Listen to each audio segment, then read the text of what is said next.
What a weekend we are in store for in Columbia, South Carolina. What is going on, everyone? And welcome back to yet another Canadian Cock Talk here on the Spurs Up Show, the home of all your best Gamecocks content.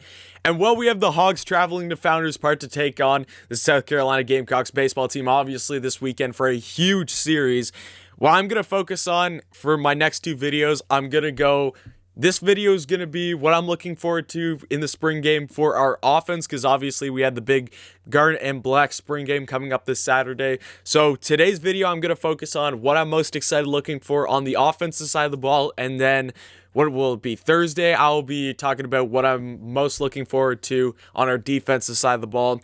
I can't wait for this game. Just having football back in general. Like last weekend, all I did on Saturday was I watched all of Alabama's spring game and I watched all of Georgia's spring game.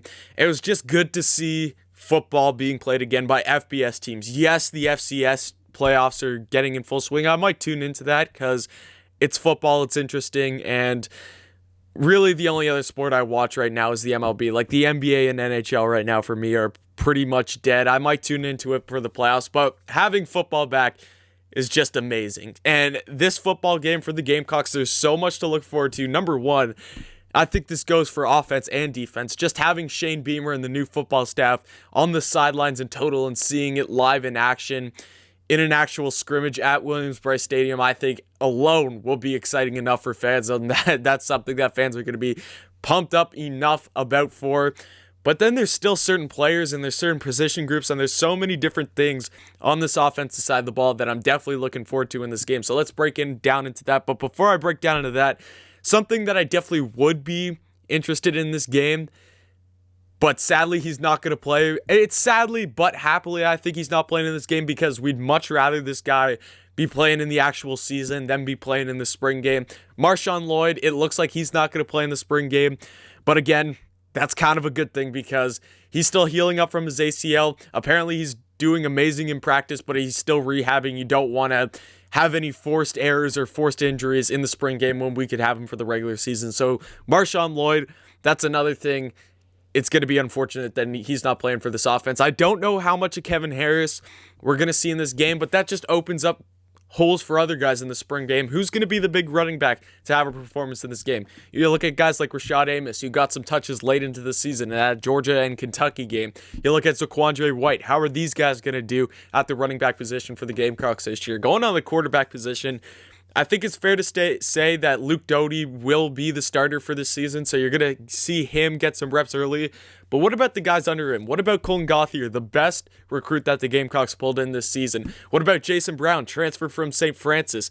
How's he going to do in this new Gamecocks offense? You have two new guys coming onto the field in the spring game that could be very interesting to watch because, yes, we all think Luke Doty is going to be the starter, but you never know when injury could strike. You never wish it upon a guy 110%, but it's always good to have depth, and it's always good to see that you have quality behind the starting guy, even if it's just a Georgia 2019 scenario where, let's say, Ryan Helinski goes down, and you just need a guy to step in for the final half of the game to clutch it out and win. We had Dak Joyner coming in that game, and yes, the Gamecocks didn't score any points, I think, but I think the ball control and everything he was able to do at the end of that Georgia game was just really quality and really solid to be able to put us in a position to win that game. Didn't have any bad turnovers and just did what he needed to do in overtime, which ultimately got us the win. So seeing the quarterback position, the guys under him, also Connor Jordan, a guy who's been in this program a while, we're going to get to see some of him this Saturday too. So at the quarterback position, very interesting to see how the guys will play under that. And just seeing Shane Beamer's offense in total is going to be a completely different thing that you're going to be pumped for. What about the wide receiver position? Now, I've read that Dakereon Joyner has been in non-contact jerseys throughout practice this week. So it might be very, very limited to none of how much we see Dakereon Joyner in this game, which is kind of a good thing. Not that I don't want to see Dakereon Joyner play, which Dak Joyner is one of my favorite players, if not my favorite player on this whole Gamecocks roster. But it's good to see who will be the number 2 guy under Dak Joyner and who really wants to show up in the spring game. There's so many different wide receivers. First of all, you look at Jenkins and Brown, 2 transfers coming into the Gamecocks receiving room. Although I've heard that they both started to work with the tight ends.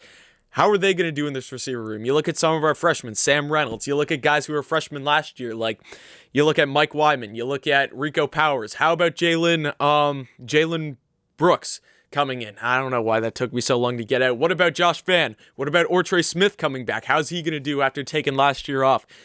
Wide receiver position, Xavier Legette, another guy. There's so many different guys that we expect Dak Joyner to be that number one guy this year.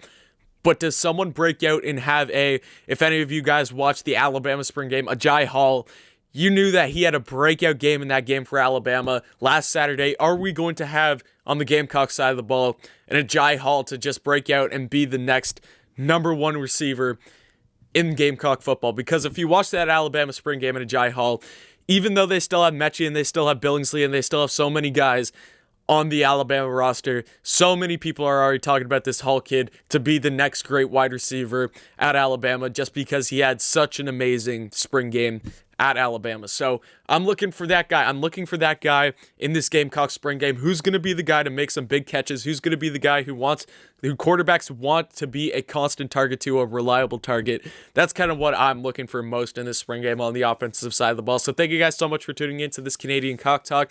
I appreciate it. Like on whatever platform you're on. Share the video. Thanks for watching and definitely come back next time.